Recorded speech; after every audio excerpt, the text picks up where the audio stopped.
गांव के एक घर में नई दुल्हन का कदम रखा गया, मगर खुशियों की जगह खामोशी ने ले ली। सास के चेहरे पर मुस्कुराहट नहीं थी और बहू के दिल में डर था। लोग कहने लगे, इस घर में बहू का आना मना है।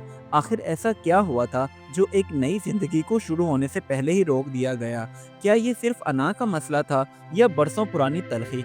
आज की कहानी है ससुराल में बहू का आना मना है, एक सबक आमोज दास्तान जो हर घर की हकीकत दिखाती है।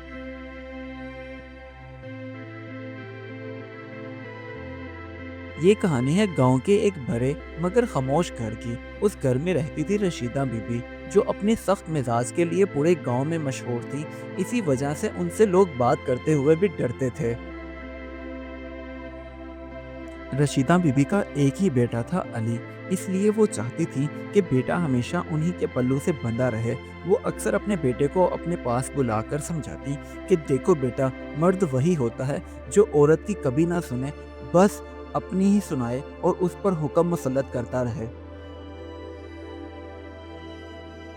रोज रोज समझाने के बाद अब रशीदा बीबी को लगा कि अली की शादी हो जानी चाहिए, क्योंकि जो बातें उन्होंने उसे सिखाई थी उन्हें लग रहा था कि अली ने वो अच्छे से सीख ली हैं। अब अली की शादी हुई तो उसकी बीवी का नाम सबा था। सबा बहुत ही नर्म दिल और तलीम याफ्ता लड़की थी। शादी को अभी चंद दिन ही गुजरे थे तो सबा ने महसूस किया कि उसकी सास की आंखों में उसके लिए अपनायत कम और सर्द महरी ज्यादा है। इसी वजह से वो उसकी किसी भी बात को सीरियस ना लेती, बल्कि उसे दरगुजर ही कर देती। सबा रोज सवेरे उठकर घर के कामों में मसरूफ हो जाती, फिर चाहे वो काम बावर्ची खाने का हो या आंगन में झाड़ू देने का। मगर रशीदा बीबी खामोश रहती, अगर बोलती तो सिर्फ तनकीद ही करती। आहिस्ता आहिस्ता सबा के घर की बातें बाहर तक पहुंच गईं। तभी गांव की सब औरतें जब मिल बैठती तो बातें करते हुए कहती, भाई रशीदा के घर में तो बहू का आना मना है, क्योंकि उससे किसी के आए गए का बर्दाश्त ही नहीं होता। सबा बेचारी सारा सारा दिन काम भी करती, मगर फिर भी खामोश रहती। कभी भी कोई गिला शिकवा ना करती अपने शोहर से, क्योंकि उसे ऐसा लगता था कि अगर मैं अली से कुछ कहूंगी तो कहीं उसकी वजह से घर में कोई झगड़ा बर्पा ना हो जाए। लेकिन अली बहुत ही समझदार लड़का था। उसने सबा के कहे बिना ही सब कुछ महसूस किया, क्योंकि वो माँ और बीवी के दरमियान फासले बढ़ते हुए देख रहा था। एक दिन बहुत तेज बारिश हुई तो उनके घर की छत टपकने लगी। तभी रशीदा बीबी मुस्कुराई और कहने लगी, अब मजा आएगा। अब मैं देखती हूँ कि सबा कितनी सुगर है। मैंने इसे कुछ भी नहीं बताना, बस चुपचाप तमाशा देखूंगी। लेकिन सबा ने जब ये हालत देखी तो उसने फौरन से इंतजाम किया। पानी रोकने के लिए बर्तन रखे और अली के साथ मिलकर छत की मरम्मत करने लगी, ताकि जितना जल्दी हो सके पानी को रोका जाए। रशीदा बीबी ने जब सबा और अली को यूं काम करते हुए देखा तो वो हैरान रह गए, क्योंकि सबा अली को मशवरा दे रही थी कि किस तरह छत की मरम्मत की जाए तो ज़्यादा बेहतर होगा और टाइम भी कम लगेगा। आखिर बारिश थम गई और रात हो गई।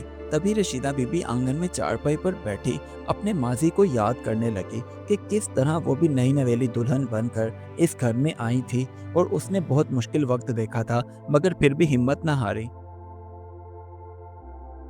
माजी की यादों में जब वो खो गईं तो उन्हें मजीद ये भी याद आया कि उन्होंने दिल में अहद किया था कि जब वो अपनी बहू को लेकर आएंगी तो वो कभी भी उस पर सख्ती नहीं करेंगी, बल्कि हर वक्त उसका साथ देंगी। मगर अब वो अपने आप को जब देख रही थी तो वो बिल्कुल उसके बरअक्स थीं।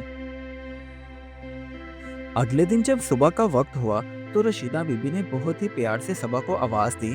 कहने लगी, सबा बेटा मेरे पास आकर बैठो, मैंने तुमसे कुछ ज़रूरी बात करनी है। अब रशीदा बीबी ने सबा से कहा, बेटी मैं आज तुम्हें एक हकीकत बताना चाहती हूँ। तुम जब हमारे घर में दुल्हन बनकर आई थी तो मैंने तुम्हें दिल से कबूल नहीं किया था, क्योंकि मुझे लगता था कि तुम मेरे बेटे को अपनी तरफ कर लोगी और मैं अकेली रह जाऊंगी। मगर तुमने ये साबित कर दिया कि तुम इस घर को कभी नहीं तोड़ोगी, बल्कि इसे हमेशा जोड़ कर रखोगी। सारी हकीकत जानने के बाद सबा की आंखों में आंसू आ गए और उसने अपनी सास को गले लगा लिया। कहने लगी, माँ जी, मैं बिल्कुल भी ऐसी नहीं हूँ। मुझे मेरी माँ ने यही सिखाया है कि बेटी, हमेशा घर को जोड़ कर रखना चाहिए, फिर चाहे हालात जैसे भी हो जाएं। अब वही घर था जहाँ कहा जाता था कि बहू का आना मना है। वहाँ हंसी और मोहब्बत की आवाज़ें गूंजने लगी, जिससे पता चलता था कि यहाँ के रहने वाले लोगों के दरमियान मोहब्बत और एतमाद का रिश्ता कायम हो चुका है। इससे ये साबित होता है कि असल रुकावट दरवाजे पर नहीं, दिल में होती है। जब दिल खुल जाए तो घर जन्नत बन जाता है। इस कहानी से हमें ये सबक मिलता है, सास और बहू का रिश्ता मुकाबले का नहीं, बल्कि समझदारी और मोहब्बत का होता है। अगर हम माजी की तलही को छोड़ दें तो नया रिश्ता मजबूत हो सकता है। इसीलिए तो कहते हैं, हर घर को सुकून देने के लिए अना को छोड़ना जरूरी है।